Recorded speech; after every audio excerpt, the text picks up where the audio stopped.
playing a version of the game Who Wants to Be a Millionaire. While we were playing, everyone kept making comments about how they wish they could be a millionaire. When someone asked me if I would like to be a millionaire, I responded by saying that I did not want to be a millionaire, much to the shock of everyone there. Let me explain why I answered this way. First of all, there's a huge difference between being given $1 million and being a millionaire. Let's say you have no money at all, and someone gives you $1 million. Congratulations, you're a millionaire. But you know what happens as soon as you spend a single dollar of that money? You're no longer a millionaire. You now have less than $1 million because you spent a single dollar of it. So in order to have a prolonged state of being a millionaire, it requires you to both have $1 million and to not spend any of that $1 million.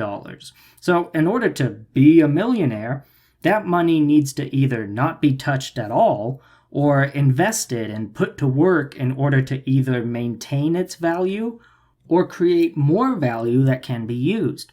Now, I don't know about you, but I'm not as finance savvy as I wish I was.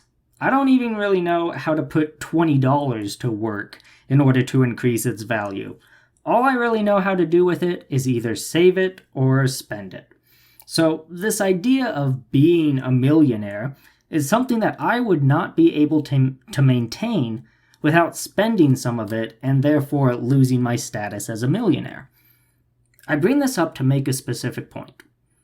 If I truly wanted to someday live the life of a millionaire, I would first need to learn how to be a responsible owner of $20 beyond just saving it or spending it. Yet, so many of us have this idea that we could be more responsible with more money than we tend to be with less money.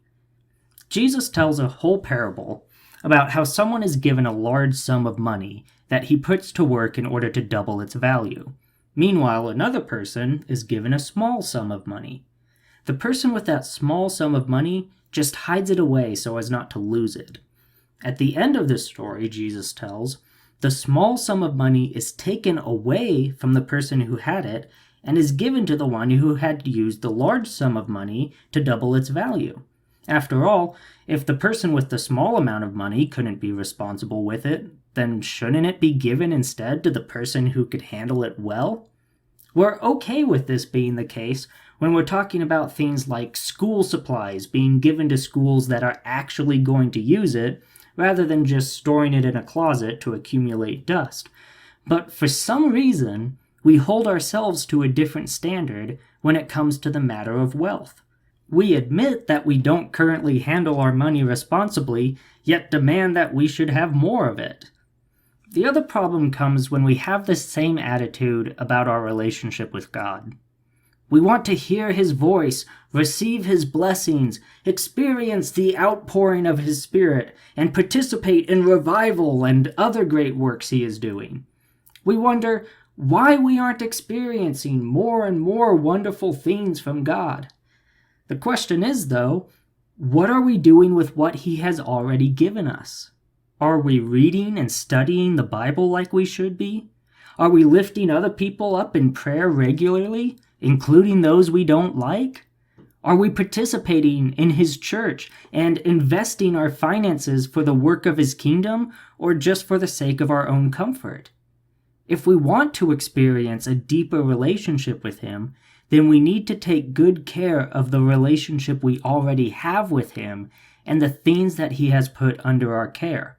Before we can be trusted with more, we first need to prove ourselves to be responsible with what we already have. And this is today's Sermon in the Pocket. As always, if you have any other questions for me or you'd like to begin a discussion with me, you can reach me either through the Sermon in the Pocket Facebook page or email me directly at sermoninthepocket@gmail.com. And until next time, I pray that God will bless you as you go throughout your day. Thank you for listening.